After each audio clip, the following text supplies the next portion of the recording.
오늘 하나님께서 우리에게 주시는 말씀은 사무엘하 9장 1절부터 13절까지 말씀입니다. 사무엘하 9장 1절부터 13절까지 말씀 제가 봉독해 드리겠습니다. 다윗이 이르되 사울의 집에 아직도 남은 사람이 있느냐? 내가 요나단으로 말미암아 그 사람에게 은총을 베풀리라 하니라. 사울의 집에는 종 한 사람이 있으니 그의 이름은 시바라. 그를 다윗의 앞으로 부르매 왕이 그에게 말하되 내가 시바냐 하니 이르되 당신의 종이니이다 하니라. 왕이 이르되 사울의 집에 아직도 남은 사람이 없느냐? 내가 그 사람에게 하나님의 은총을 베풀고자 하니라 하니 시바가 왕께 아뢰되 요나단의 아들 하나가 있는데 다리저는 자니이다 하니라. 왕이 그에게 말하되 그가 어디 있느냐 하니 시바가 왕께 아뢰되 로드발 암미엘의 아들 마길의 집에 있나이다 하니라. 다윗 왕이 사람을 보내어 로드발 암미엘의 아들 마길의 집에서 그를 데려오니 사울의 손자 요나단의 아들 무비보셋이 다윗에게 나와 그 앞에 엎드려 절하매 다윗이 이르되 무비보셋이여 하니 그가 이르기를 보소서 당신의 종이니이다. 다윗이 그에게 이르되 무서워하지 말라. 내가 반드시 내 아버지 요나단으로 말미암아 내게 은총을 베풀리라. 내가 내 할아버지 사울의 모든 밭을 다 내게 도로 주겠고 또 너는 항상 내 상에서 떡을 먹을지니라 하니 그가 절하여 이르되 이 종이 무엇이기에 왕께서 죽은 개 같은 나를 돌아보시나이까 하니라. 왕이 사울의 시종 시바를 불러 그에게 이르되 사울과 그의 온 집에 속한 것은 내가 다 내 주인의 아들에게 주었노니 너와 내 아들들과 내 종들은 그를 위하여 땅을 갈고 거두어 내 주인의 아들에게 양식을 대주어 먹게 하라. 그러나 내 주인의 아들 무비보셋은 항상 내 상에서 떡을 먹으리라 하니라. 시바는 아들이 15명이요 종이 20명이라. 시바가 왕께 아뢰되 내 주 왕께서 모든 일을 종에게 명령하신 대로 종이 준행하겠나이다 하니라. 무비보셋은 왕자 중 하나처럼 왕의 상에서 먹으니라. 무비보셋에게 어린 아들 하나가 있으니 이름은 미가더라. 시바의 집에 사는 자마다 무비보셋의 종이 되니라. 무비보셋이 항상 왕의 상에서 먹음으로 예루살렘에 사니라. 그는 두 발을 다 절더라. 아멘. 이 시간 담임 목사님 나오셔서 언약을 기억하고 은혜를 베풀다라는 제목으로 말씀 전해 주시겠습니다. 계속 광고 나오기를 이번 주 오늘은 우리 세계 렘넌트 대회를 위해서 특별 헌금하는 주간이고요. 또 헌금이 연달아서 특별 헌금이 또 다음 주는 저 들어와 주일 헌금으로 좀 드리게 됩니다. 뭐 이렇게 헌금이 특별 헌금이 많냐 뭐 이렇게 하시면 뭐 할 말은 없고요. 특별한 이유 또 제목이 담겨져 있는 헌금들입니다. 여러분들이 우리의 조금씩 마음을 합하여서 마음을 모으면 또 하나님께서 허락하신 또 렘넌트 운동 또 교회를 세우는 사역들을 좀 잘 감당할 수 있을 겁니다. 특별히 다음 주는 들어와 주일에서 헌금을 하게 되는데 총회에서 이제 매년 몇 개의 교회를 선정해서 교회를 개척해서 세워야 되겠다. 그렇게 계획을 세우고 지금 헌금을 같이 함께 모으고 있는 중이고요.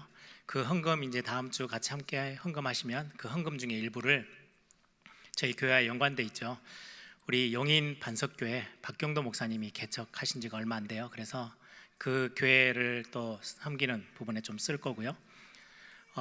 얼마 전에 우리 캄보디아에서 선교 사역을 계속 하고 계시던 이성중 선교사님 또 이진주 선교사님이 이제 선교 사역을 다 마무리를 하고 한국으로 춘천 쪽으로 이렇게 천안 쪽으로 오셨어요. 그래서 천안 새뜰 교회를 개척을 하셨어요. 그래서 우리 용인에 있는 반석교회 그리고는 천안에 있는 새뜰 교회 두 교회를 다음 주 들어와 주일 헌금을 할 때 같이 조금씩 섬기겠다라고 이제 우리 장로님들이 결정을 하셨기 때문에 여러분들이 그렇게 마음을 담고 함께 조그만 마음들 좀 모아주시면 총회 개척하는 그 부분에도 저희들이 총회로 보내드리고 또 우리 용인 반석교회 또 천안에 있는 새뜰 교회 이렇게 같이 함께 섬기게 될 것입니다. 여러분들이 같이 함께 마음 두고 기도하시면서 동참해 주시면 감사하겠습니다.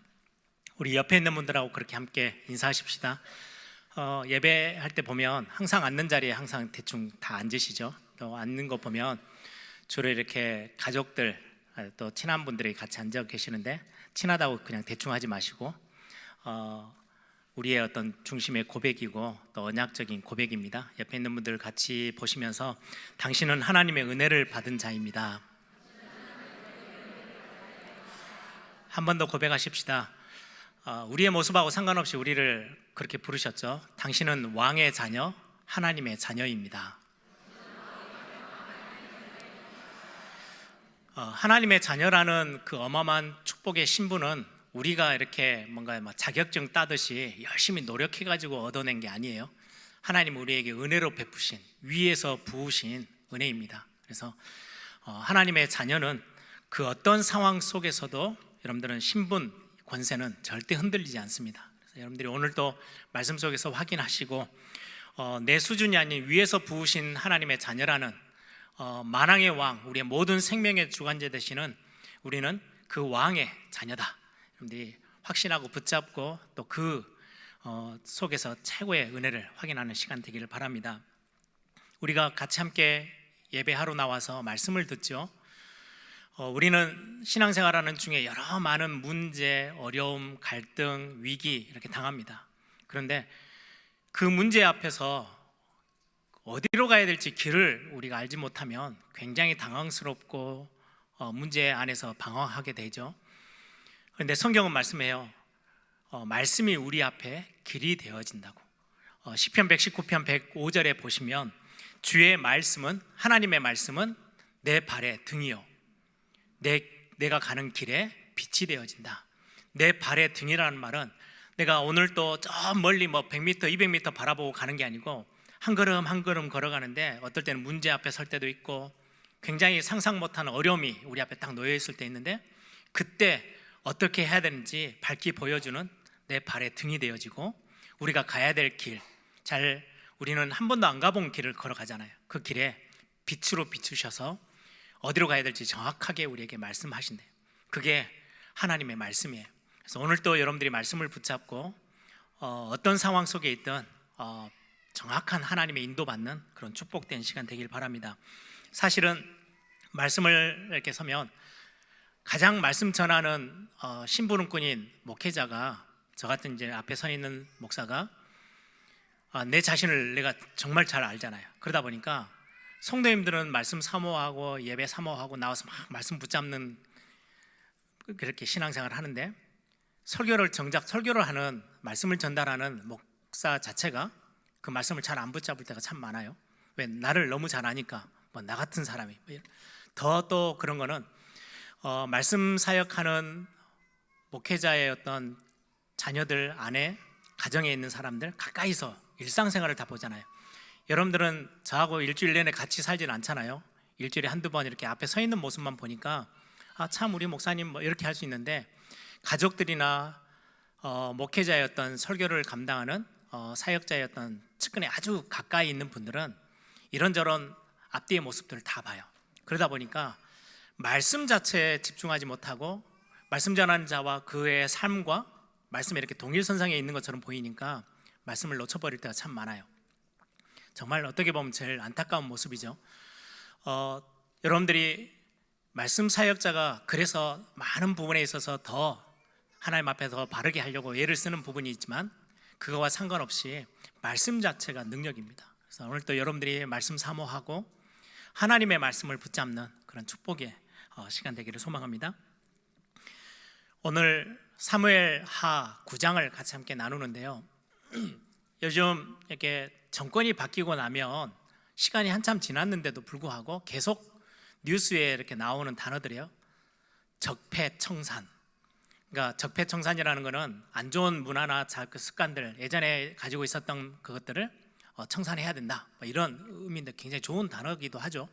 근데 그 단어를 이제 청산을 하려고 하는 사람들이 쓰는 단어고, 반대쪽에 있는 사람들은 그게 무슨 적폐청산이냐, 정치 보복 아니냐, 정치적으로 정권을 이제 다른 정권이 딱 잡으니까 힘이 생기니까 예전에 반대편에 있었던 사람들 자꾸 이렇게 보복 차원에서 뭔가 해코지를 해 나가는 두 단어를 가지고 막 싸워요. 뉴스에도 계속해서 언급되죠. 근데 지금만 있는 일은 아니에요. 과거에 어떤 나라, 어떤 국가에서도 항상 벌어지는 일들이고, 뒤를 조금만 돌아보면 우리 조선이라는 나라에서도 왕이 딱 바뀌고 나면 언제든지 그런 일들은 있었어요. 역사 기록에 잠깐 보니까 이제 조선이 시작되어지고 얼마 안 돼서 세종대왕 밑에 이제 자녀들 문종이 왕이 되다 빨리 죽어요. 그 밑에 이제 아들을 세워서 단종이라는 왕이 세워졌는데 어린 나이에 폐위를 당하고 죽음을 당해요.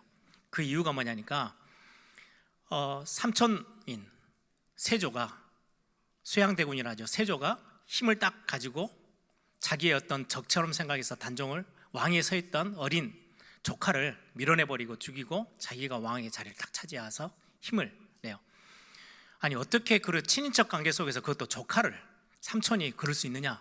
근데 힘이 생기면 그 힘을 빼앗기지 않으려고 자꾸 이렇게 반대편에 있는 사람들을 밀어내는 거죠. 이게 뭐 우리나라에만 있는 이야기는 아니에요. 전 세계 과거의 모든 역사 속에, 심지어 성경 안에 북이스라엘에는요 여러 번 있었어요. 어느 정도냐니까 정권의 힘을 딱 새로 이제 왕위를 딱 붙잡으면 상대편에 있었던, 반대편에 있었던 사람들, 그냥 그 사람들만 죽이는 게 아니고요, 친했던 친구들까지도 다 죽여버렸어요.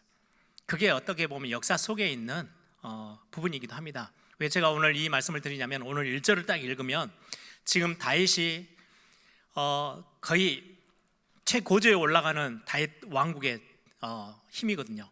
모든 주변의 나라, 지난주 우리 말씀 나눈 것처럼 8장에는 싹 다 주변의 나라들 다 장악했어요. 그리고 평정하고 모든 영토도 엄청나게 넓은 영토를 다 확보했어요. 다윗이 왕으로 딱 서면서 이제는 엄청난 왕권과 힘을 가지고 서 있는 거예요. 그런 어떤 다윗 왕국이 가장 최고조에 딱 올라왔을 때 오늘 9장의 첫 구절이 뭐냐니까요, 다윗이 이르되 사울의 집에 아직도 남은 사람이 있느냐. 이제 신하들을 불러다 놓고 이 질문을 하는 거예요. 어떻게 보면 딱 그 모습으로 보이죠. 이제 힘이 이제 막강하게 생겼어요. 예전에 자기를 죽이려고 했던 10년 넘게 쫓아다녔던 자기의 어떤 평생의 적으로 보여지는 사울의 집에 남아있는 사람이 있으면 혹시라도 그게 불씨가 돼서 이 정권에 어떻게 보면은 불이익을 가져다 줄 수 있어서 거의 대부분의 역사 속에서는 다 그렇게 행하니까요. 이 본문을 보면 딱 그런 모습처럼 보이지만 다윗은 정반대 행동을 합니다. 오늘 9절 1절에요. 9장 1절에 다윗이 이르되 사울의 집에 아직도 남은 사람이 있느냐? 내가 요나단으로 말미암아 그 사람에게 은총을 베풀리라. 내가 은혜를 베풀 거야. 3절에 보면요, 하나님의 은총, 하나님의 은혜를, 내가 하나님의 은혜를 받았어. 나도 그 사울의 집에 남아있는 사람이 있다면 요나단으로 인하여서 내가 은혜를 베풀어 줄 거야. 그래서 이제 사울의 집에 남아있는 사람을 찾는 거예요. 정적을 없애버리려고, 보복하려고 찾는 게 아니고, 다른 그 어떤 나라하고 다르게 다윗은 하나님의 나라를 지금 모형을 보여주는 거잖아요. 그래서 다윗이 사울의 집에 남아있는 사람, 요나단과 함께 맺었던 그 언약을 기억해서 내가 은총을 베풀겠다라고 이제 사람을 찾는 모습이 오늘 사무엘하 9장에서 시작되어집니다. 그 사람이 무비보셋이라는 사람이에요. 잠깐 이 이름은 여러분들 기억이 좀 이렇게 나실 거예요. 사무엘하 4장 4절에 이스보셋이라는 사울의 아들, 이제 북이스라엘의 이제 전체 11지파의 왕으로 세워졌던 사람이 이제 마지막 인생의 끝을 보여주는 장면 중에 갑자기 툭 하나 튀어나왔던 본문이에요. 4장 4절이 무비보셋에 대한 이야기예요. 어떻게 해서 이 사람이 다리를 절게 되어졌는지, 사울 왕과 아버지 요나단이 전쟁터에서 죽었을 때 이제 적들이 이제 더 밀고 들어올 거 아니에요. 그거를 피하려고 뭐 성벽을 넘든지 어떤 이들이 있었겠죠. 그래서 5살밖에 안 된 무비보셋을 저 위에서 밑으로 던져요. 그걸 이제 시종이 받아서 가야 되는데 잘못 받아서 떨어져서 다리를 절게 돼요. 그래서 두 다리를 다 절게 되는 장애를 입게 돼요. 이제 그 사건 하나가 사무엘하 4장 4절에 잠깐 기록되고 오늘 이제 9장에 본격적으로 무비보셋에 대한 이야기들이 나옵니다. 다윗이 왕권을 큰 이제 완벽한 왕권을 딱 차지했어요. 그리고 그 힘이 막강해요. 온 주변의 나라들 다 평정하고 영토도 확장해가지고 굉장한 든든한 나라를 딱 만들어 놓고 지금 찾는 거예요. 사울의 집에 남아있는 사람이 있느냐 찾았더니 거기에 시종 한 사람을 이제 신하들이 찾아옵니다. 제가 그 시종 이름을 잘 안 쓰려고 해요. 이름이 왜 그렇게 생겼는지. 그래서 설교 시간에 참 말하기가 애매한 시바 이렇게 돼 있는데 그 단어를 그래서 그냥 종으로 제가 이야기를 할 겁니다. 사울의 집에서 시종을 감당했던 종로를 하던 사람을 찾아와요. 와가지고 그러면 다시 또 묻는 거예요. 사울의 집에 남아있는 혈통 중에 남아있는 사람이 있냐라고 했더니 있다는 거예요. 저 구석에 오늘 보니까 지역 이름이 있어요. 로드발이라는 지역에 미갈이라는 지역 마길의 사람의 집에 지금 거처하고 있는 다리 저는 사람이 있습니다 라고 해요. 그 사람이 누구냐니까요? 무비보셋이. 그 사람 불러오라고 해요. 불러와서 이제 왕 앞에 섭니다. 얼마나 두렵겠어요. 무비보셋이 끌려오면서는 야 이제 죽었구나, 이제 나라가 막강해지고 주변의 모든 나라들이 다 그러하듯이 정적을 이제는 완전히 청산하는 그런 상황에 내가 이제 숨어 지냈는데 이제 들킨 거예요. 왕이 찾아오라 그러니까 다윗 왕 앞에 섰어요. 두려움에 떨고 당신의 내가 종입니다. 이 당신의 종이라는 단어는 나 너무 비참하고 당신의 노예와 같습니다. 그런 이야기예요. 자기를 최고로 낮춰서 벌벌 떨면서 하는 고백이에요. 근데 7장 7절에 보니까 다윗이 말하죠. 두려워하지 말고 무서워하지 마. 내가 당신을 죽이려고 하는 거 아니야. 그러면서 무비보셋에게 내가 당신에게 은혜를 베풀 거야. 그런데 그 단어가 뭐냐니까요. 내 아버지 요나단으로 말미암아 너에게 은총을 베풀 거야. 그리고는 그 은총의 내용이 들어있어요. 어떤 은혜를 베풀 거냐. 사울이 왕으로 있을 때 개인의 사유로 가지고 있었던 밭, 땅, 모든 재산, 그거를 할아버지의 그 재산을 내가 요나단, 너희 아버지 요나단으로 말미암아서 너에게 다 그걸 도로 다 되찾게 할 거야. 네 소유로 다 삼게 할 거야.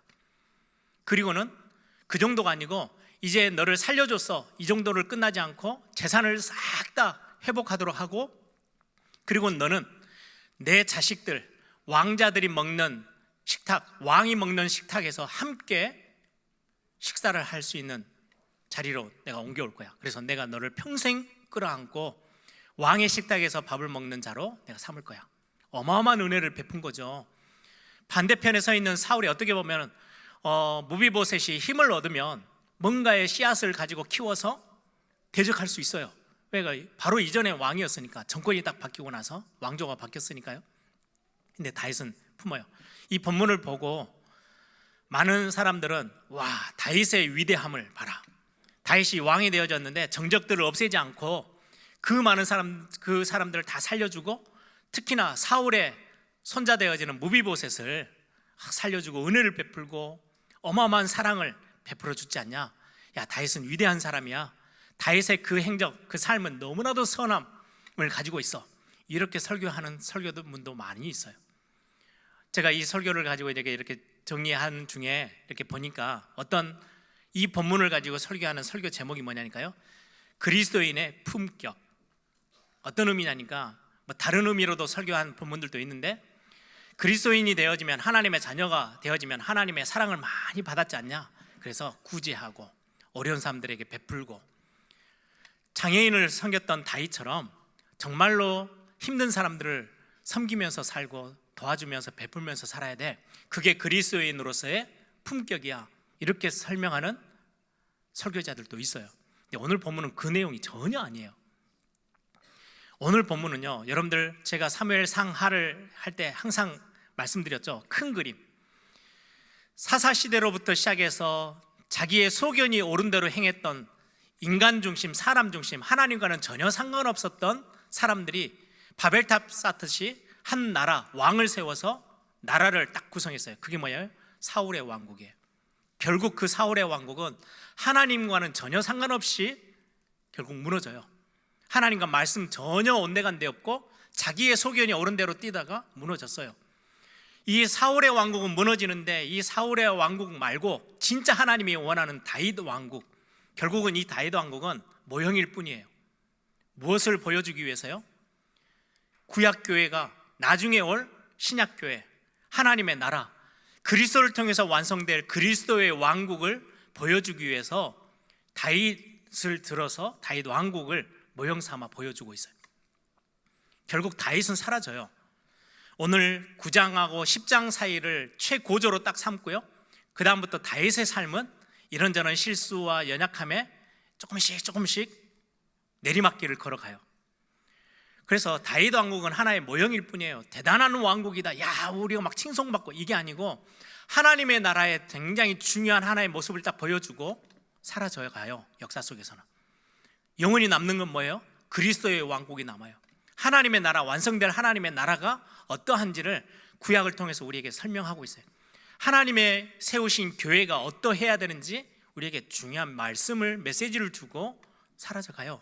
왜요? 하나의 어떤 상징이니까.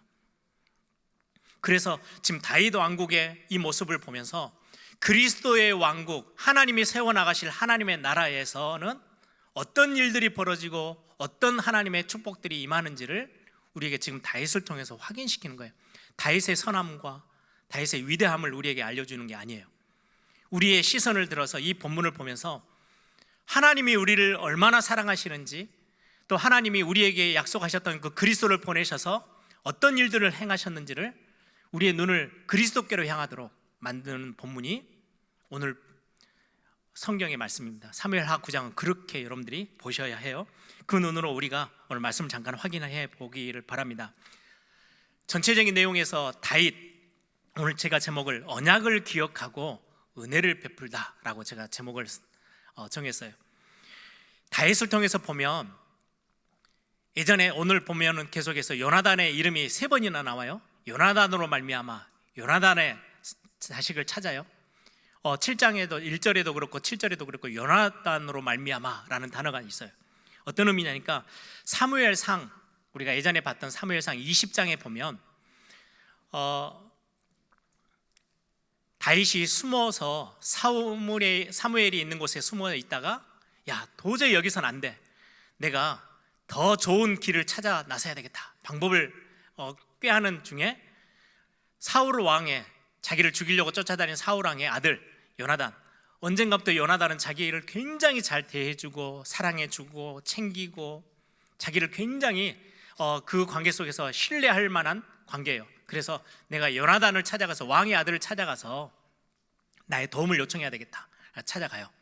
그게 사무엘상 20장의 내용이거든요. 가서 아버지 사울 왕, 이 상황들을 내가 살펴보고 다윗 너에게 분위기를 내가 전달할게. 그래서 여전히 우리 아버지가 너를 죽이려고 한다면 너는 도망가야 돼. 아니면 일시적으로 그냥 화가 나서 너를 죽이려고 했다가 지금은 수그러들었어, 그렇게 된다면 왕궁으로 너를 들어오게끔 할 거야. 요나단이 그렇게 이야기를 하고 들어가 봤더니 사울은 여전히 다윗을 죽이고 싶어 해요. 그래서 도망가라고 말을 하면서 다윗과 요나단 사이에 뭔가 언약을 맺어요. 그 내용이 사무엘상 20장 14절에서 15절의 말씀이에요. 제가 읽어드릴게요. 요나단이 지금 하는 말입니다. 너는, 다윗 너는 내가 사는 날 동안, 요나단 내가 사는 날 동안 여호와의 인자하심을 내게 베풀어서 나를 죽지 않게 할 뿐 아니라 여호와께서 너 다윗의 대적들을 지면에서 다 끊어버리신 때에도 너는 내 인자함을 내 집에 영원히 끊어버리지 말라. 무슨 말이냐면 요나단은 알고 있었어요. 그래서 다윗에게 몇 번 이야기를 하죠. 내가 왕이 될 게 아니야. 사울, 우리 아버지가 왕이지만 하나님이 너를 택했어. 그래서 내가 왕이 되는 게 아니고 너가 왕이 될 거야. 그래서 네가 왕이 되어졌을 때 나를 죽이지 마. 정적이라고 죽이지 말고 내 자녀들을 살려줘. 그렇게 지금 이야기하는 거예요. 너 다윗이 왕이 되어져서 주변에 있는 모든 대적들을 다 지면에서 쓸어버렸을 때, 최고의 자리에 올라갔을 때, 힘을 딱 붙잡고 있을 때 기억해줘. 나를 죽이지 말고, 그리고 내 자식들을, 내 자녀들을 죽이지 마. 그러면서 사무엘상 20장 42절에 그렇게 말해요. 요나단이 다윗에게 이르되 평안히 가라. 우리 두 사람이 여호와의 이름으로 맹세하여 이르기를, 같이 언약을 맺은 거죠.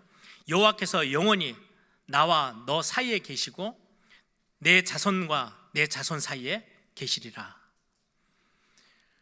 요나단이 다윗에게 부탁을 하는 거예요. 약속을 해야, 너가 왕이 되어져서 힘이 딱 생겼을 때 우리 가문을 없애지 마.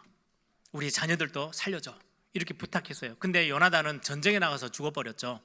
그래서 남은 게 이제 자식인데, 다윗이 강력한 왕권을 딱 회복했을 때 이 요나단과 했던 언약, 수십 년 전에 했던 언약이 기억이 났어요. 그걸 기억해내요. 그리고는 이 언약을 기억하고 사울의 집을 찾는 거예요. 요나단의 아들을 찾는 게 아니고 다윗의 그릇이 참 큰 그릇은 분명해요. 사울의 집에 남아있는 사람이 있냐? 내가 은혜를 베푸겠다. 근데 찾아낸 한 사람이, 여러 사람이 있었을 건데, 그 사울의 집에서 종으로 있었던 사람이 무비보셋을 소개해줘요. 그래서 이 무비보셋에게 은혜를 베풀죠. 불러와서 내가 너희 아버지 요나단으로 말미암아 너에게 은혜를 베풀 거야. 그래서 모든 재산을 다 회복시켜주고, 그리고는 너는 이제는 더 이상 숨어 지낼 이유 없어. 내가 너를 죽이지 않는 정도가 아니고 내 상에서 내 자녀들과 함께 같이 밥을 먹게 할 거야. 이게 다윗이 무비보셋에게 베푼 은혜입니다. 우리는 이 장면을 두고 하나님의 나라에서, 하나님께서 그리스도의 왕국에서 우리에게 펼쳐주실 그 은혜, 그게 어떤 건지를 우리는 오늘 말씀을 통해서 구체적으로 확인해 보려고 합니다. 하나님의 언약이라고 했을 때는요, 다윗이 요나단과 맺었던 언약도 마찬가지예요. 언약이란 단어는 사랑을 전제로 해요. 계약이 아니에요. 뭔가 이렇게 건물, 땅 사고 팔고 할 때 계약을 하듯이 뭔가 감정을 섞어서 하는 게 아니에요.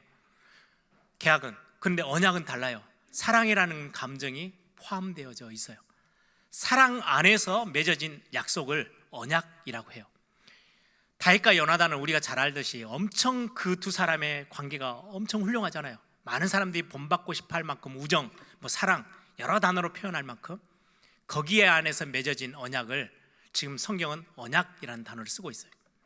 하나님이 우리를 향한 언약, 사랑을 전제로 한 언약이에요. 단순한 의무감으로 그래 내가 예전에 약속한 게 있지, 그래 살려줄게, 이게 아니에요. 굉장히 그 밑에는요, 사랑이라는 진한 하나님의 것들이 담겨져 있는 상황에서의 언약이에요.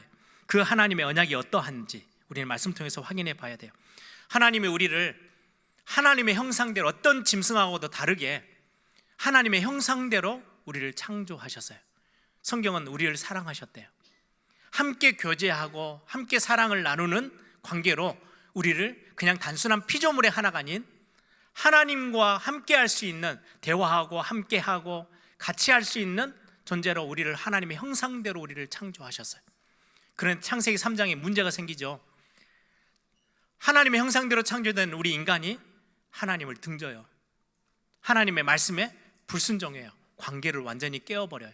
그걸 보고 성경은 죄라고 해요. 그게 완전 근본적인 죄라고 해서요, 원죄라고 해요.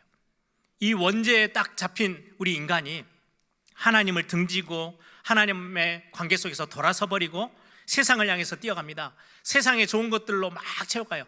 하나님이 주신 것으로 채우는 게 아니고 세상의 좋은 것들로요, 배를 불려가요. 그게 창세기 6장에 있는 네피림 시대예요. 완전 멸망해 버렸잖아요. 홍수 사건으로 완전히 하나님이 싹 다 무너버리려고 했어요. 그리고는 그럼에도 불구하고 또다시 힘을 얻어서 일어나자니 세상을 향해서 가면서 이제는 하나님과 대결할 수 있을 만큼 우리의 나라를 세우자. 그게 창세기 11장에 있는 바벨탑 사건이에요. 하나님의 말씀과 상관없는 우리의 세상, 우리의 나라, 세상 나라를 든든히 세워보자. 힘을 잔뜩 모았어요. 그리고 탑을 쌓아가요. 그게 바벨탑이거든요. 하나님 그것도 허물어 버리셨어요. 그리고는 어마어마한 영적인 멸망의 상태에 빠져있는 인간을 하나님은 그냥 내팽개쳐 버리도 되는데 우리를 사랑하셨잖아요. 그래서 하나님이 우리를 부르신 거예요. 아브라함을 아무 조건 없이 그 멸망에 우상 숭배하는 그 속에 있던 아브라함을 아무 조건, 수준을 따지지 않고 그냥 먼저 찾아가셔서 부른 것처럼 오늘 본문 1절이 그런 거예요. 무비보셋이 나를 살려주세요 하고 다윗을 찾아온 게 아니고요, 다윗이 무비보셋을 찾아 나서요. 하나님이 우리를 먼저 찾아오셨어요. 그리고는 질문하는 겁니다. 여러분, 무비보셋을 불렀을 때 그 왕 앞에 섰던 무비보셋의 모습은요, 벌벌벌 떨었어요. 내가 당신의 종입니다. 근데 이 모습이 딱 어디하고 똑같이 이렇게 오버랩되는지 아세요? 창세기 3장 10절. 에덴 동산에서 완전히 쫓김 받아서 다 잃어버렸어요. 이제는 더 이상 하나님과 아무 관계없는 멸망의 상태, 사단의 종노릇 하고 있는 그 상태로 완전히 나락으로 떨어졌어요. 그때 하나님이 찾으십니다. 내가 어디 있느냐. 그때 10절에 아담과 하와가 하나님 앞에 나오죠. 창세기 3장 10절에 보니까 이르되 내가 동산에서 하나님의 소리를 듣고 내가 벗었으므로 두려워하여 숨었나이다. 두려워하여 숨었나이다. 딱 무비보셋의 마음이에요. 왕이 부르니까 왕 앞에 서서요 벌벌벌 떨었어요. 두려워서. 그때 하나님이 아담과 하와에게요 짐승을 죽여서요 짐승의 가죽옷을 딱 입혀 세우죠. 그러면서 창세기 3장 15절에 언약하셨어요. 가장 첫 번째 주신 언약이에요. 그걸 보고 원시 복음이라 그래요. 뭐라고요? 너가 하나님을 떠나 있지만 내가 절대 포기하지 않고 너를 살려낼 거야. 너를 지금 딱 감싸고 있는 사단의 머리 완전 박살낼 거고, 죄에서 완전 해결할 거고, 내가 너를 완전 구원해낼 거야. 저주와 재앙 가운데 거기에 버려두지 않고 내가 너를 살려낼 거야. 뭘 가지고요? 여자의 후손을 보내서 뱀의 머리를 완전히 상하게 할 거래요. 이게 창세기 3장 15절에 창세기 3장에서 하나님을 떠나자마자 하나님은 그 사랑에 근거해서 그리고는 우리에게 약속을 딱 주셨어요. 언약을 주셨어요. 내가 너를 버리지 않을 거야. 내가 너를 다시금 구원할 거야. 뭘 가지고요? 여자의 후손을 통해서. 그리고는 끊임없이 약속하시는 거예요. 아브라함의 수준 따지지 않고 아브라함이 연약해서 넘어지고 또 돌아서고 할 때마다 불러내서 뭐라고 말해요? 아브라함 너의 후손을 내가 복주고 또 복줄 거야. 나중에 다윗에게도 말하죠. 야, 다 없어져도 너의 후손은 내가 지키고 영원히 그 자리를 지키게끔 할 거야. 그리고 결국 이사야서 완전 포로로 다 잡혀갔을 때도 또 약속하시거든요. 이사야 7장 14절 처녀가 잉타여 아들을 낳을 것이니 그 이름을 임마누엘이라 하리라. 하나님이 창세기 3장 15절에 언약하셨던 걸 또 기억하고 무너졌는데 또 그거를 포기하지 않고 버리지 않고 또 끌어안으세요. 그리고 언약을 기억하세요. 400년 동안 애굽에서 완전 종노릇하고 있을 때 하나님이 그들을 찾아 나서셔서 뭐라고 해요? 내가 아브람과 이삭과 야곱의 언약을 기억하여 다시금 찾아오셨어요. 오늘 제목에 언약을 기억하고 하나님이 창세기 3장 15절에 너희들 완전히 사단에게 속아서 멸망했니? 내가 그 멸망의 자리에 두지 않을 거야. 그 자리에서 완전히 저주받고 재앙 속에 머물도록 거기에 그냥 두지 않을 거야. 내가 너를 사랑하거든. 하나님이 세상을 이처럼 사랑하사 하나님이 약속하셨어요. 여자의 후손 보내겠다고. 그게 구체화되어진 게 이사야 7장 14절이에요. 처녀가 잉타하여 아들을 낳을 것이니 그 이름을 임마누엘이라 하리라. 아브라함의 후예 다윗의 후손. 결국 그분이 누구예요? 마태복음 16장 16절 주는 그리스도시요 살아계신 하나님의 아들이십니다. 그리스도를 이 땅에 보내셔서 내가 처음 약속했던 그 언약했던 여자의 후손 이걸로 인하여서 완전 너를 회복하고 살려내고 구원해낼 거거든. 그 언약을 기억하고 그리스도를 진짜 보내주셨어요. 그리고는 우리에게요 은혜를 베풀기 시작하는 거예요. 무비보셋의 완전히 멸망된 그 상태 나중에 살펴볼 거예요. 완전 무너져 있는 그 무비보셋을 찾아내서 요나단을 말미암아 요나단과의 언약을 기억하고 은혜를 베풀기 시작해요. 그게 다윗의 훌륭함이 아니고요, 하나님이 지금 다윗 왕국과 다윗을 통해서 하나님이 하시고자 하는 하나님의 나라를 어떻게 세워나갈지, 그리스도를 통해서 우리에게 어떤 은혜를 베푸실지, 왜 하나님이 우리에게 아무 조건 없이 그리스도를 보내셨는지, 우리의 삶이 훌륭해서가 아니고요 언약을 기억하셔서. 왜요? 하나님은 언약의 하나님이세요. 이 언약에 신실하세요. 이 언약을 통해서 주시는 은혜를 보고 히브리어로 오늘 본문에 계속해서 은총을 주신다, 은혜를 베푼다, 이 단어가요 헤세드라는 단어예요. 구약 성경에 굉장히 중요한 단어 중에 하나거든요. 헤세드, 은혜를 베푼다. 이 헤세드는 다른 단어로 사랑, 긍휼, 인자함, 자비, 친절, 의리, 성실하심으로 한결같은 사랑으로 우리를 찾아오셔서 베푸시는 거, 그걸 보고 은혜라고 해요. 그냥 불쌍하니까 내가 도와줄게, 그게 아니에요. 사랑이 전제되고요, 그 안에 성실함이 들어가 있고요, 긍휼하심을 베푸는데 하나님은 언약 때문에 긍휼하심을 베푸시는 거예요. 이 단어가 헤세드라는 단어예요. 한결같은 성실하신 사랑, 넓고도 깊은 자비와 인애, 이게 언약적 사랑과 언약적 은혜를 두고 헤세드라는 단어로 성경 전역에 쓰여지고 있어요. 이 하나님의 헤세드, 하나님의 은혜, 이 은혜가 십자가를 통해서 언약하셨기 때문에 우리의 수준이 너무 귀해서 야, 저 사람 참 보람직하게 잘 사네, 거룩하게 잘 살았네, 내가 그를 구원해야지, 그렇게 해서 오신 게 헤세드가 아니에요. 그거 아무 상관없어요. 하나님이 언약하셨어요.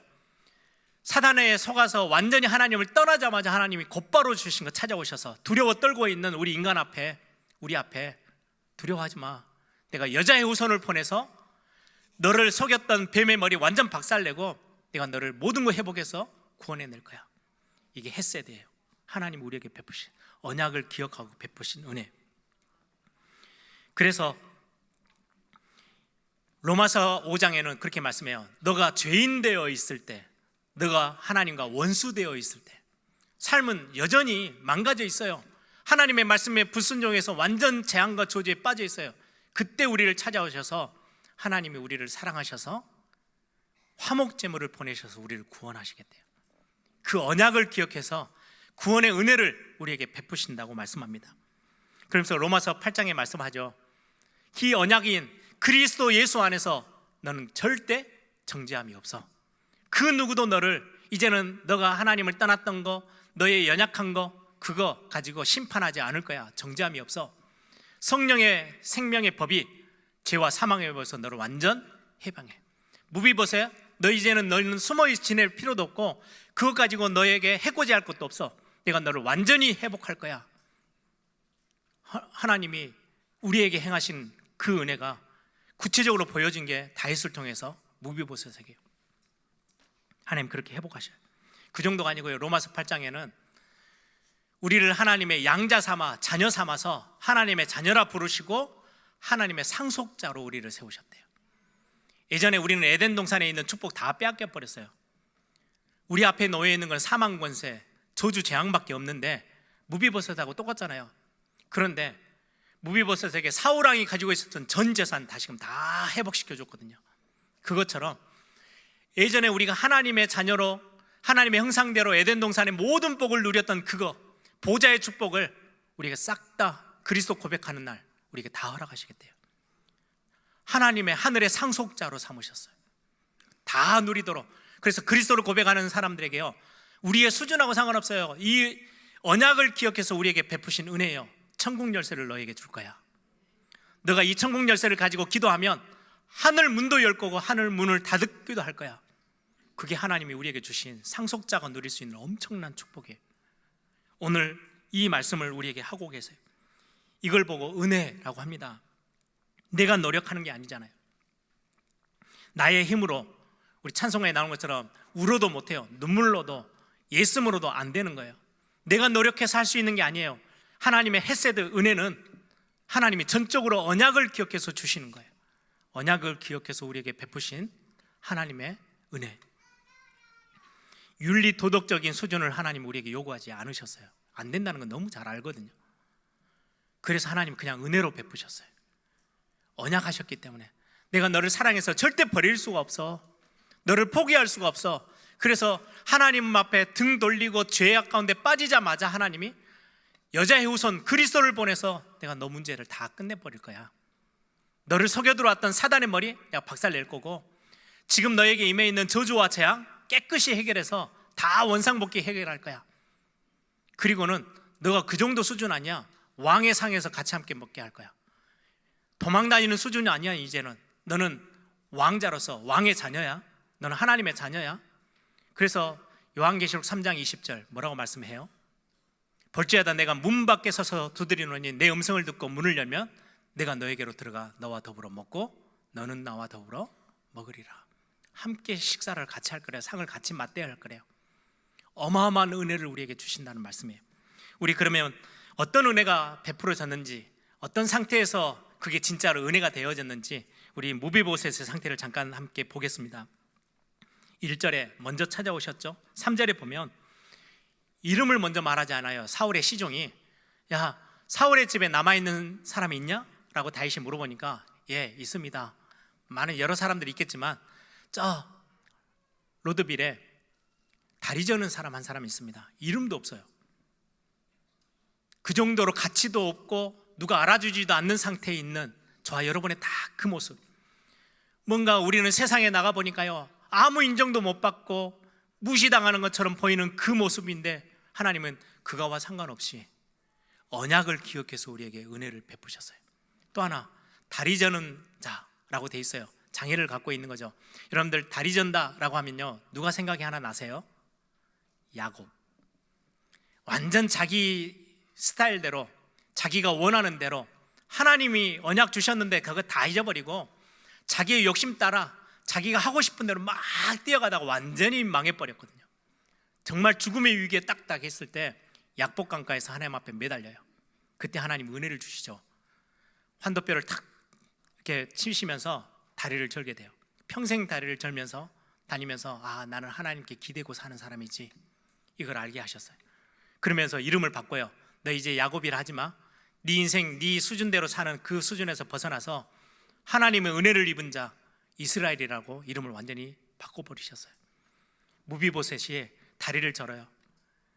우리 인생이 뭔가 아무것도 잘 안 되어지고 희망도 없고 소망도 없는 우리 인생 앞에 하나님은 우리를 찾아오셔서 은혜를 베푸시는 거예요. 이름을 불러주지도 않아요. 나중에서야 나오죠. 이름이 무비보셋이라고. 4절을 보세요. 로드발이라는 지역이에요. 이름이 아주 이렇게 어렵고 저 구석에 있는 조그만한 지역에 아무도 알지 못하는 그곳에 숨어 있어요. 근데 로드발, 마길의 집인데요, 로드발이라는 이름 뜻, 지역의 이름 뜻이 뭐냐니까요, 풀이 하나도 없는, 목초가 나지 않는 황폐한 황무지, 그런 땅이에요. 이 로드발이라는 이름 자체가 그래요. 거기에 지금 숨어져 있어요. 무비보셋의 삶이 그러해요. 아무 옆에 있는 나를 살려줄 만한 배경도 없고 아무것도 없어요. 그런데 그런 나를 하나님이 알고 찾아오셨어요. 내 이름도 아무도 기억 못 해주는데 하나님은 아시고, 이제는 내가 너를 내 자녀 삼을 거야. 여러분들 이 장면 보면 저는 그 장면이 생각이 나요. 신약 성경에 집 나간 둘째 아들 탕자, 아버지 사랑 다 팽개쳐버리고 자기 잘 살아보겠다고 떳떳하게 나갔다가 완전 망해버렸죠. 돼지 우리에서 돼지 키워요. 더 이상 먹을 게 없으니까 돼지가 먹는 주엽 열매 먹고 살아요. 너무 비참해졌어요. 삶이 다 무너졌어요. 딱 무비보셋하고 너무 똑같아요. 그래서 더 이상 여기 있으면 죽으니까 내가 아버지에게 가서 종이라도 써야 한 끼 밥이라도 얻어먹겠네, 살 수 있겠네. 그래서 아버지를 찾아 나서요. 행상이 어떻게 됐겠어요? 완전히 다 무너져 있고 이상하겠죠. 완전 꾸질꾸질해서 저 멀리에서 있는데요, 집 앞에 기다리던 아버지는요, 그 모습을 바로 알아봐요. 수많은 사람들은 그 사람을 기억하기 싫어해요. 이름을 알 이유도 없어요. 왜? 가치 없어. 행생을 보니까 이 사람 완전히 망한 사람이야. 아무 가치 없는 인생이야. 근데 아버지는 기억해요. 저 멀리서 걸어오는 아들을 향해서 뛰어가세요. 끌어안아요. 나를 종으로 써주세요. 말도 안 되는 소리, 너는 내 아들이야. 그래서 옷 다 갈아입히고 목욕시키고 금가락지 끼워주고 집에서 잔치를 벌려요. 무비보셋의 삶이 딱 그러해요. 아무도 가치 있게 생각하지 않는 인생인데요, 하나님은 기억하셨어요. 그를 불러요. 그리고 모든 걸 다 회복시키셔요. 그리고는 우리를 왕의 식탁에 딱 세워요. 시편 23편에 다윗의 고백이 그러한 거예요. 내가 그 응답 받았거든. 정말로 어렵게 그 광야 10년을 도망 다녔는데 원수의 목전에서 내게 상을 베푸시고, 상을 베푼단 말은 밥상을 차려주신단 말이에요.